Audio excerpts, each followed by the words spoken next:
looks like one of those scenes of an old building being purposely dynamited and blown up. Anybody who's ever watched a building being demolished on purpose knows that if you're going to do this, you have to get at the under-infrastructure of a building and bring it down.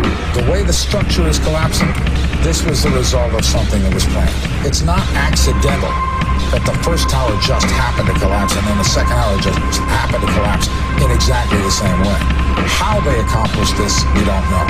The building collapsed to dust. You don't find a desk. You don't find a chair. You don't find a telephone, a computer. The biggest piece of a telephone I found was half of the keypad, and it was about this big. What happened to the concrete was pulverized. From river to river, there was dust powder 2-3 inches thick. The concrete was just pulverized. Reminiscent of those pictures we've all seen too much on television before, when a building was deliberately destroyed by well-placed dynamite to knock it down. It's what they had detonated.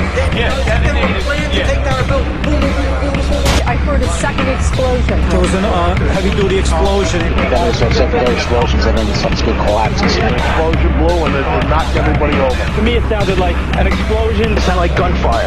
Bang, bang, bang, bang, bang. And then all of a sudden, 3 big explosions. We heard a big explosion coming down. And then the entire top of the building just blew up. We saw some kind of explosion. By the force of the explosion. Big explosion. Blew us back into the 8th floor. Then we get to the lobby. There's this big explosion. The lobby for Brazil, a bomb had exploded there. A huge explosion now, raining debris. It's been a huge explosion. Huge explosion that we all heard and felt. We just witnessed some kind of follow-up explosion. We heard a very loud blast explosion. A secondary explosion at Tower 110. That is another bomb going off. He thinks that there were actually devices that were planted in the building. Planted in the building.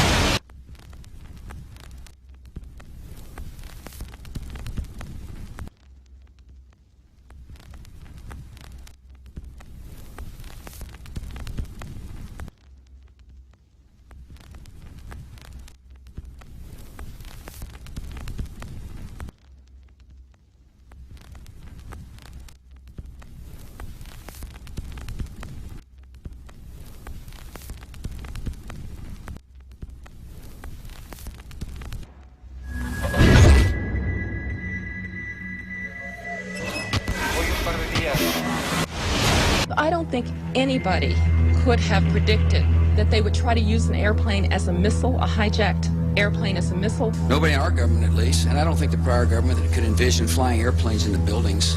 No specific threat involving really domestic operation or involving what happened, obviously, the city's airliner and so. There were no warning signs that I'm aware of. USA Today reports that in the 2 years before the attacks on September the 11th, NORAD conducted exercises using hijacked airliners as weapons.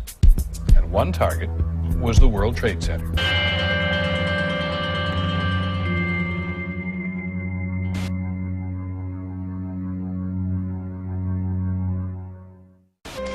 In confidential documents from the Philippines obtained by CNN, the plan was clear. He will board any American commercial aircraft, control its cockpit, and dive it at the CIA headquarters. Other buildings targeted the Pentagon and the World Trade Center. Security and counterterrorism was blinking red, in the words of George Tenet, that the warnings of an imminent attack were so severe that something dramatic should have been done. It was unparalleled. Instead, our president went on a month-long vacation.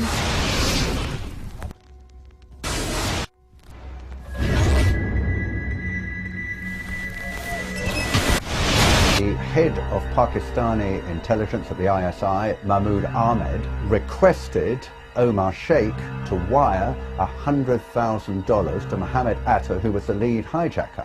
Hijacker Mohammed Atta received wire transfers via Pakistan. The man sending the money to Atta is believed to be Ahmed Umar Saeed Sheikh. Omar Sheikh admitted he was supported by the Pakistan government's intelligence service, the ISI.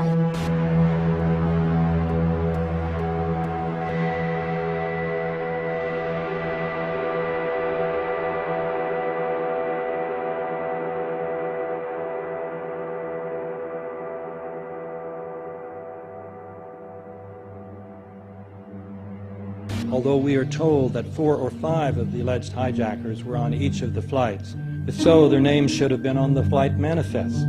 But the flight manifests that have been released contain neither the names of the alleged hijackers nor any Arab names whatsoever. We know that the men who were supposedly the hijackers had their houses, cars, credit cards paid for by the U.S. government. They were in truth agents. Evidence was also apparently planted. The passport of one of the hijackers on Flight 11 was allegedly found in the rubble. Goes through the fireball, through the side of the plane, and comes down to the ground unscathed. But something happened. For 6 months they reported they had this passport. Boy, we've got it, we've got the proof. And then the guy stood up and was alive. Several of these 19 men are still alive.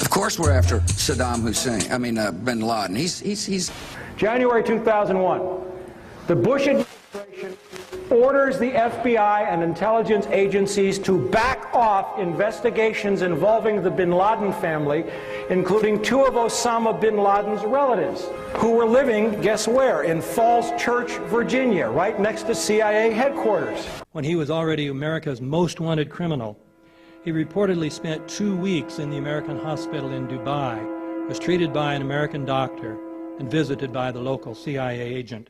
We have not seen one piece of evidence that links Osama bin Laden directly to the planning stages of September 11th. This failure to provide proof was later said to be unnecessary because bin Laden, in a video allegedly found in Afghanistan, admitted responsibility for the attacks. This confession is now widely cited as proof. But the man in this video has darker skin, fuller cheeks, and a broader nose than the Osama bin Laden of all other videos. We again seem to have planted evidence. In 1976, Osama's older brother Salim bin Laden hired a man in Texas by the name of Jim Bath to handle all the investments in the United States for the bin Laden family. Jim Bath also happens to be a personal, almost lifelong friend and former Air National Guard pilot with George W. Bush. The connections between the Bushes and the bin Ladens become much more clear when George Herbert Walker Bush made trips to Saudi Arabia in 1998 and 2000 to meet with the bin Laden family on behalf of a company called the Carlyle Group.